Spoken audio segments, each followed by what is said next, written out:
आणि फुलांचं सजावट करणार आहेत। हे बघा सगळं काम चालू आहे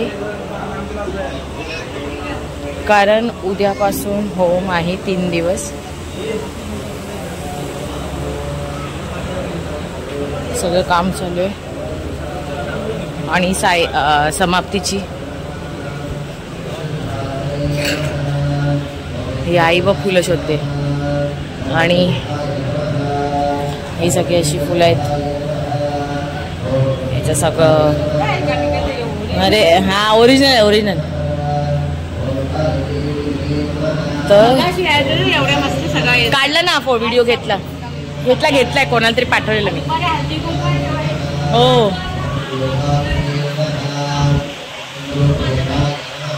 आणि पूजा चालू आहे।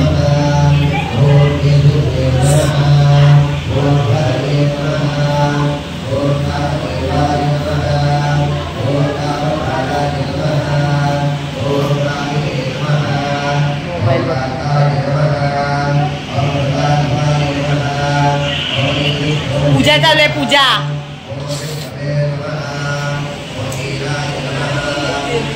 तेच बघते.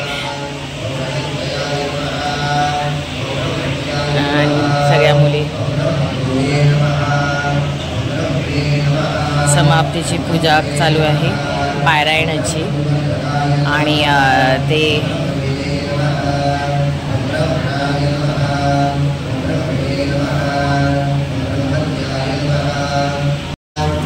आणि भाजी कापायला फक्त एवढीच मंडळी आहेत. सगळ्यांनी गाईच बघून घ्या, अजून कोणी नाहीये. अम्मा तर जेवण चालू आहे सप्त्याचं, पारायण समाप्तीचं. पोथी वाचून झालेले आहे. चला. आणि पूर्ण 7 दिवस सप्त्यामध्ये बाबांनी पोथी वाचलेली आणि खूप छान पोथी वाचलेली. तर तुम्हाला काय वाटतं? काय नाही, अशी संतांची सेवा घडावी, संतांची आशीर्वाद आपण जीवनभर मिळावे आणि सर्वांचं जीवन सुखी राहावं, निरोगी राहावं. सर्व सुखीना संतोष, सर्व संतोष निरावया.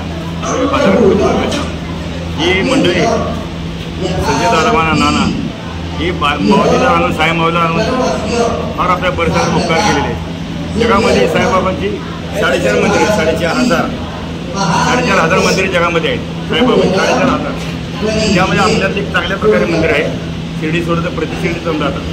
आणि वगैरेपेक्षा तर चांगले झालेलं आहे. असं तुम्ही आम्ही सर्व सेवा करता आणि मेहनत करता. हे मेहनतीचं फळ बाबा तुम्हाला सर्व सुखी देतील. धन्यवाद. ओम साईराम. आणि आता घरी चालली आहे. पारायणाची पोथी संपली आहे आणि हे करतात, दाखवलं तुम्हाला, पूजा करतात. तर ते बाबांनी खूप छान सांगितलं. हा मून आहे. आता घरी जाते. आता दुपारचं जेवण मंदिरामध्येच आहे आणि प्लस संध्याकाळी पण आहे. संध्याकाळी खूप छान कीर्तन आहे. कीर्तनाचा ब्लॉग मी एक वेगळा करेनच. आणि आज समाप्तीचा ब्लॉग येईल. सो आता मी जाते घरी, काम आवरते, कारण सकाळी पारायणाचं सगळं व्हिडिओ करायचा होता त्यामुळे. तर चल, नंतर तुम्हाला भेटते. आणि गाईज आरती चालू झाले. घरामध्ये खूप काम होतं त्यामुळे मला जाता नाही आलं. तुम्हाला आरतीचा आवाज येतो ऐकायला, कारण काम काय होतं तुम्हाला सांगते. धैर्याचे मित्र आणि त्यांचे टी-शर्ट्स आणलेत, छान असे छापलेत. तुम्हाला दाखवते कसे छापलेत. दाखव रे, काय बघ ना, दाखव. टी-शर्ट ओपन कर. हा बघा, ते सिम्बॉल दिलंय. आणि आमचं 25 मागे फिरव 25 वर्षाचं हे केलंय. आणि असं टी-शर्ट आहे. फ्रंटला दाखव. छान आहे ना? अच्छा लगा क्या? ए मिशीवाल्या, तू का नाही घेतलंस? काकाने इथे दिलेले वरती तिथं. मग तू आमच्याकडे द्यायचे होते. मी नाही दिले, मला तर माहिती ना काकाने दिले कधी. असा बघ, आपल्यात नाही, तुमच्यात मिक्स नाही. गद्दार. चला आता द्या. हे सगळ्यांचे नावं लिहिलेत त्याप्रमाणे देऊन टाका. सगळ्यांचे देऊन टाका. हे काय हे केलंय मूर्ख? मी नाही, त्यांनी वेदांनी केले. काय आहे वेदांत? ते काय करून ठेवले बघू. पहिले काय येऊ, ज्यांनी पे केलेत ना त्यांचेच द्या. सगळ्यांचे पे. जेवायला मंदिरात जाल ना आता. मेरा आरती का व्हिडिओ रह गया. आणि या पोरांच्या मागे व्हिडिओ राहिला. आता दुपारी आहे ना, ऍक्च्युली आता बुंदी भरायला घेणार आहे. तर सर्व बायकांना मी सांगितलंय मंदिरातली प्रसादाची बुंदी भरायला या म्हणून. तर मी आता काय जात नाही, नंतर जाईन तेव्हा तुम्हाला भेटते. चला आता यांचे पहिले टी-शर्ट वाटते. कोण आहे? 30 नंबर आहे. हा प्रणव ना? अरे हा 30 नंबर आहे. तुझं किती नंबर? युवराज. अरे धैर्य थांब ना, इथे हे तर टिक कर दे ना. योगेश नको टिक करू का? नीरची का टी-शर्ट तो पकडून उभा आहे. नंबर क्या है?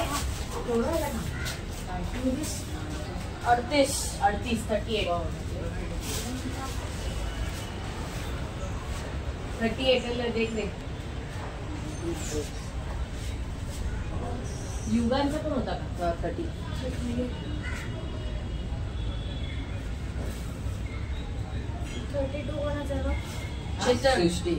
चेतन खाली चेतन है. 28 ती ही आहे काय नाव? सौम्या. भाई थे डॉली 28.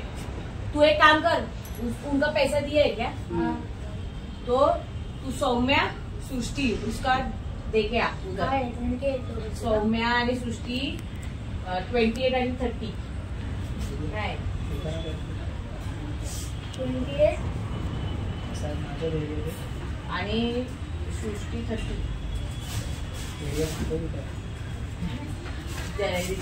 छापून आले. फोन दे. तर गाईज दुपारी मी जेवायला गेली नव्हती, घरीच जेवली. तुम्हाला मी सांगितलं, औषध घेतलेलं आणि झोपली. खूप दुखत होतं आणि कसा पण दुखत होता. आणि आता मंदिरामध्ये ऑफिसमध्ये बुंदी आलेली आहे पॅकिंगला. तर मी सगळ्यांना सांगितलं आहे लेडीजला की जा आणि पॅकिंग करायला तुम्ही सुरुवात करा. आता मी निघते. तिथे गेल्यावर तुम्हाला थोडंसं दाखवेन व्हिडिओमध्ये का सगळ्याजणी पॅकिंग करतायत. आणि त्याच्यानंतर कीर्तन आहे. तर मी आताच तयारी करून निघाली आहे. नंतर मला वेळ भेटेल घरी येऊन तयारी करायला, मला माहिती नाही म्हणून मी साडी नेसली असं. आणि आजचा आमचा कलर आहे व्हाईट. सो चला मी निघते, माझी वाट बघतात सगळ्याजणी.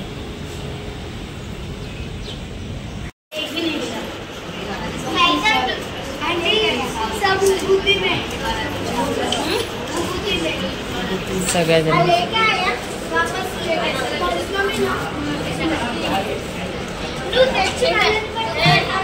बुंदी भरतात. चला आता मी पण करते.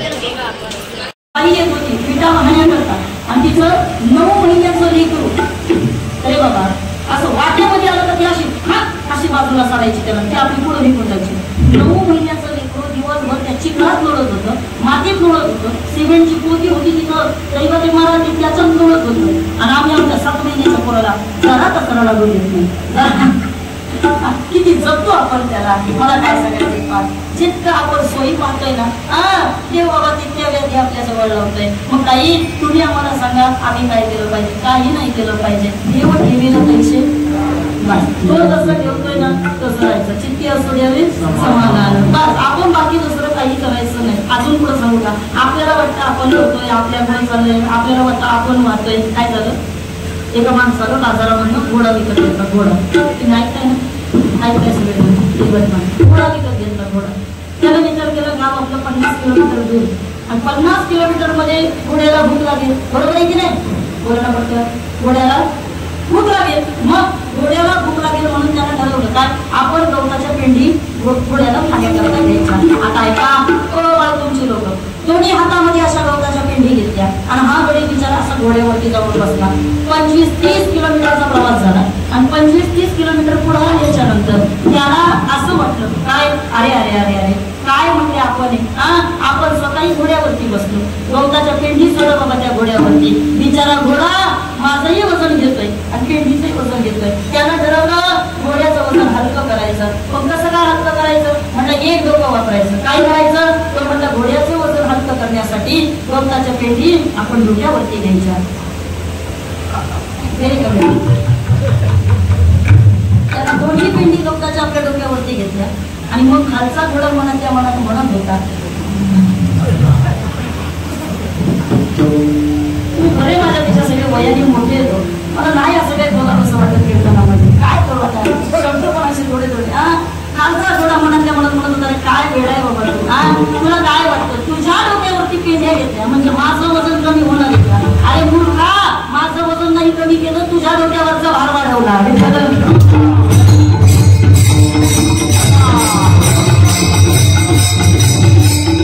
माणसं कधी कधी असं करतात बघा, संसार नावाची गवताची पेंड आपल्या डोक्यावरती घेतात. मी केलं माझ्यामुळे झालं, मी नसतो तर नाही कळलं. बरोबर करेल. ही गवताची पेंड आपण आपल्या डोक्यावरती घेतोय आणि मग बाबा वेळेवरचा मालक आपल्याकडे पाहून असतो आणि मग पावे. काय बाबा यांनी जर गाथा वाचली असती तर यांना कळत असतं ना, जेणे हा जीव दिला दान तयाचे करील चिंतन. आणि हे सगळं देणार मी, वृक्षाची या पानं खाली त्याची सत्ता, हे सगळं करणार मी. पण लोकांना बाबा त्याच्यावरती विश्वास नाही. काय झालं, शाळेमध्ये एका शिक्षकानं आपल्या विद्यार्थ्यांना सांगायला सुरुवात केली, पोरांनो इकडे बघा सगळे जण, ऐका, आपण आपल्या हातानं कामं करतो, पायानं चालतो, डोळ्यानं पाहतो, कानानं ऐकतो, आपण आपल्या तोंडानं बोलतो. या जगामध्ये आपण आपले कष्ट करतो. जगात देव वगैरे तसलं काहीच नाही. बघा, जगामध्ये देव वगैरे तसलं काहीच नाही. बाकी ती सगळी पोरं ऐकायची. पण म्हणलं काय की वारकऱ्याचं एक पोरगं होतं, की वारकऱ्याचं पोरगं असं थोडं बारीक करायचं. ते म्हणायचं काय गुरुजी शिकवतात जगामध्ये देव नाही, जगामध्ये देव नाही, असं कुठं असतं का. आणि मग एक दिवशी त्या वारकऱ्याच्या पोरांना असं उभं राहून गुरुजींना सांगितलं, गुरुजी तुम्ही बोलताय पण मला ते पटत नाही. गुरुजी माझे वडील रोज हरिपाठ म्हणताना आम्हाला सांगतात, अव्यक्त निराकार नाही निराकार जे कोणी चराचर हरिसी भरजे. आमचे वडील रोज आम्हाला सांगतात, विठ्ठल जडीस तळी भरला, पिता ठार नाही उरला, तो या दृष्टीने पाहिला विठ्ठलची विठ्ठल अहो या सृष्टीच्या कणाकणामध्ये तो परमात्मा व्यापक रूपामध्ये. आणि गुरुजी तुम्ही असं कसं काय म्हणता जगामध्ये देव नाही. गुरुजींना राग आला आणि ते महाराज असं पोराला उभं केलं, उभा राहा म्हटलं, उभा राहा, माझ्या समोर बोलतो, माझ्या समोर आगाऊपणा करतो, उभा राहा. आणि उभं केलं आणि तरी नका पोराच्या हातावरती 2 छड्या दिल्या, 2 छड्या दिल्या. ऐका, पोरगं रडत रडत घरी गेलं आणि बापानं विचारलं, बा काय झालं, का रडतोय, कशा काही. ऐका म्हटलं, बापानं विचारलं, बा कशा करता रडतोय, झालं तरी काय. पोरानं सांगितलं, बाबा मी ज्या शाळेमध्ये जातोय ते शिक्षक आम्हाला सांगतात जगामध्ये देव नाही. आणि बाबा तुम्ही तर आम्हाला सांगताय का जगामध्ये देवाशिवाय दुसरं काही नाही. बाबा तुम्ही जे सांगताय ते आणि गुरुजी शिकवतात ते दोन्ही सुद्धा वेगळं वेगळं. माझं काही या ठिकाणी डोकं चालत नाही. मी बोलायला गेलो, गुरुजींनी आज मला मारलं आणि म्हणून बाबा मी ठरवलंय उद्यापासून शाळेत जायचं. बापाला टेन्शन आलं आणि टेन्शन बापालाच येतं. टेन्शन बापालाच येत असतं. मी सांगेल तुम्हाला, बाप आईला आणि बापाला जी काळजी ना की जगात दुसऱ्या कोणाला नाहीये बाबा आपले. टेन्शन हे फक्त आपल्या घरच्यांमध्ये आपल्या आई बापांना येत असतं. आणि म्हणून या ठिकाणी बापाला चिंता वाटते. बाप त्या पोराकडे पाहू लागला आणि बाप म्हणू लागला, दादा तुझं म्हणणं मला पटतंय पण मी अजूनही माझ्या मतावरती ठाम आहे. मी एक निष्ठावान वारकरी बाळ. आई या जगामध्ये देवाशिवाय दुसरं काहीच नाही रे. पण माझं मत एक आणखी नाही. कोणतं, विज्ञानाचं युग आहे. तू शाळेमध्ये गेला पाहिजे. तुला लिहिता वाचता आलं, घरात बोला, लिहिता वाचता आलं पाहिजे. आई आणि जर तू शाळेमध्ये गेला तर तुला ज्ञानोबारायांची ज्ञानेश्वरी वाचता येईल. जर तू शाळेमध्ये गेला तर तुला तुकोबारायांचा गाथा वाचता येईल. आणि बाकीचं नाही, तुला कमीच कमी या ठिकाणी उद्या जर कीर्तनकार झाला आणि मातृमधल्या लोकांनी जर तुला कीर्तनाला बोलवलं, कमीत कमी त्यांनी दिलेलं पाकिट तरी मोजता आलं पाहिजे. बाळ शाळेमध्ये गेलं पाहिजे. मामा बाबा काय म्हणते तुमचं, शाळेमध्ये गेलं, बाबा बाबा पण म्हणजे शाळेमध्ये गेलं पाहिजे. मग मात्र या ठिकाणी पोराला रात्रभर विचार केला, पूर्ण रात्रभर या कुशीवरून त्या कुशीवर, या कुशीवरून त्या कुशीवर, पोराचं डोकंच बंद झालं. पण त्या पोराला ठरवलं काय, आपण बाबा या ठिकाणी शाळेमध्ये जायचं. शाळेमध्ये पूर्ण गेलं आणि गेल्यानंतर मात्र पोरानं शाळेमध्ये गेल्या ओ वारकरी बाबा इकडं पाहिजे. शाळेमध्ये गेल्यानंतर बरं मोठं गणपती बाप्पाचं चित्र असं फळ्यावरती काढलं. काय केलं, गणपती बाप्पाचं चित्र फळ्यावरती काढलं. परत पोरांनी पोरं घेऊन बसलं. गुरुजी नेमकेच तिथं आले आणि मला आता इथं बसलेल्या बालकोच्या सगळ्या लोकांनी सांगा, ज्या शिक्षकांना देव नाही हे ज्यांना या ठिकाणी पोरांना शिकवायचं किंवा ज्या शिक्षकांना जगामध्ये देव आहे हे मान्य नाही, आता मला सांगा त्या शिक्षकांनी वर्गात येऊन फळ्यावरचं गणपती बाप्पाचं चित्र पाहिल्यानंतर त्यांना किती बरं वाटतं असेल ना. बरं वाटलं ना. मग राग आला. तुमच्या भाषेत सांगायचं तर गडकयाच्या तुम्हाला असा राग आला. आणि मग गुरुजींनी विचारलं, कुणी गेला शांतपणा, कुणी गेलं हे चित्र, कुणी गेला भावपणा. पटकन गेला नाही तर सगळ्या वर्गाला शिक्षा देईल. पटकन सांगा. शरद तू, शरद म्हणजे तुला नाही बरं का, शरद तू काढलं का चित्र, नाही गुरुजी मी नाही चित्र काढलं. छगन तू काढलं का, नाही गुरुजी मी नाही चित्र काढलं. मग गुरुजी एक चित्र कुणी काढलं. आता ऐका, सगळी जण बाबा शांत होते आणि तेवढ्या गुरुजींचं लक्ष दिलं कोणावर,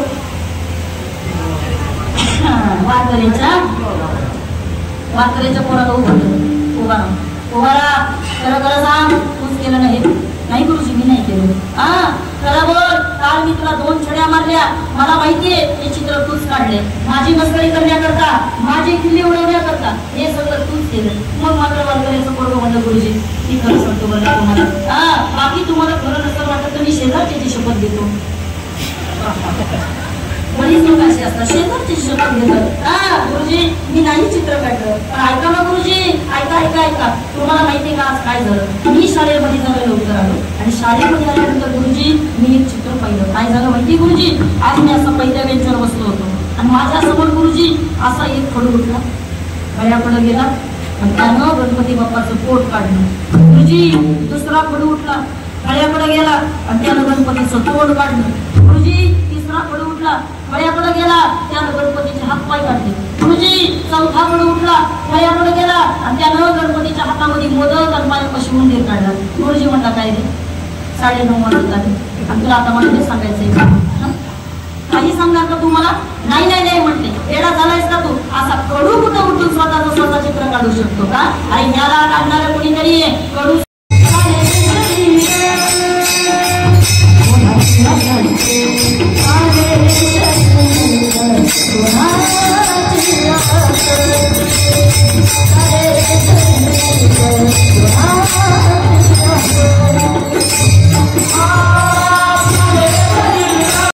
नाचायला लागते. माझी ताईडी घरी येणार, माझी ताईडी घरी येणार म्हणून जिला अंगामध्ये ताकद नाही रोज तू तिला बडबड करते का हो तुम्हाला इतकं काम जमत नाही का? पण बघा पोरीचा एक फोन येऊ द्या बाबा, ती आई शरीरातली सगळी ताकद एकवटते आणि आपल्या ताईडी करता काय करू काय नको असं तिला वाटत असतं. कोण करेल आई एवढं जगामध्ये आपल्यावरती प्रेम? मी सांगत असते नेहमी जगात असा कोणताही ग्रंथ नाही तिथं बसलेले उभे असलेले पुरुषवर्ग, ऐका असा कोणताच ग्रंथ नाही त्या ज्या ग्रंथामध्ये लिहिलंय मुलीचं बाळंतपण हे तिच्या माहेरी झालं पाहिजे. ऐकताय ना तुम्ही?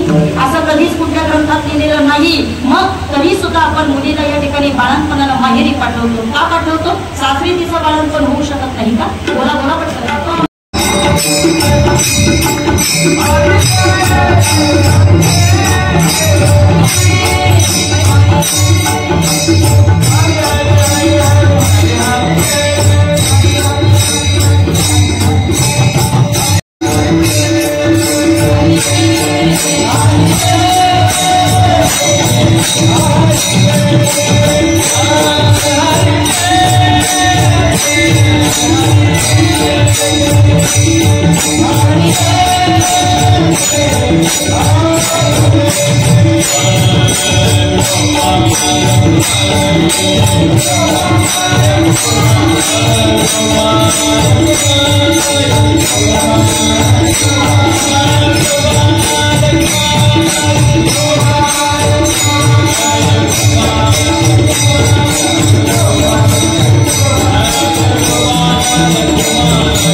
माझ्याकडे पण आले ना एकदा गाडी वाजवा वगैरे यांच्याकडे. राज्यमंत्री सरनाईक सर यांनी उपस्थित राहिले की त्यांचेही मनापासून मी धन्यवाद मानतो की आपण ह्या कार्यक्रमाला आपण उपस्थित राहिलेला आहात. अशा पद्धतीचा कार्यक्रम आपण हा नियोजन केलेला आहे आणि सर्वांनी जेवढे आपण एका आवाजाने आपण या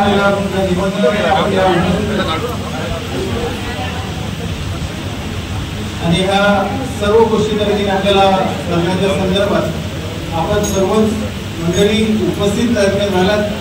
भोजन केल्याशिवाय कोणी जाऊ नये अशी आपल्याला आग्रहाची विनंती आहे. आणि नवीनच आता परिवहन मंत्री साहेब या ठिकाणी आले तर दादर ते CST ही बस सेवा आपल्या बालकोसाठी चालू करण्याचं त्यांनी मान्यता तरीके दिलेलं आहे. आपल्याला मुंबईला जायला चांगल्या पद्धतीने आपल्याला वेळ आणि टायमावर आपल्याला बस सेवा तरीके चालू होईल आणि ही सर्व सेवा तरीके आपण करण्यासाठी उपस्थित राहिलेला आहात त्याबद्दल आपल्या सर्वांचा धन्यवाद मानतो. आणि आपण सर्वांना आग्रहाची विनंती की आपण सर्वांनी या कार्यक्रमाला 2 दिवस 30 आणि 1 तारखेला आपण उपस्थित राहायचं.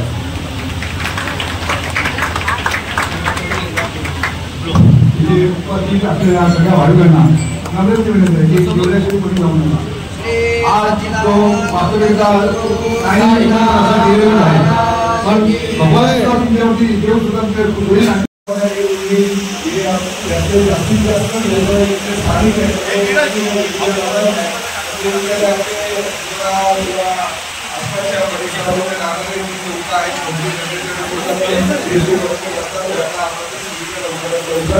येण्याचा प्रयत्न असेल. तुम्हाला कल्पना आहे किती वर्षाचे संबंध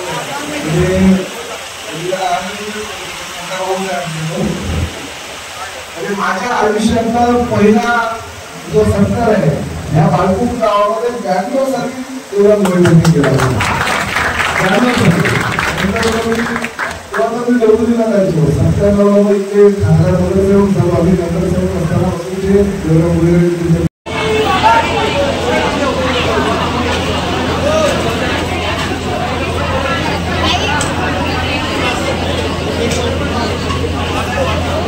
आणि गाईज कीर्तन संपलंय आणि सगळ्यांना जेवायला वाढतायत. मंदिर फुल भरलेलं आहे, सगळे कीर्तनकर आहेत.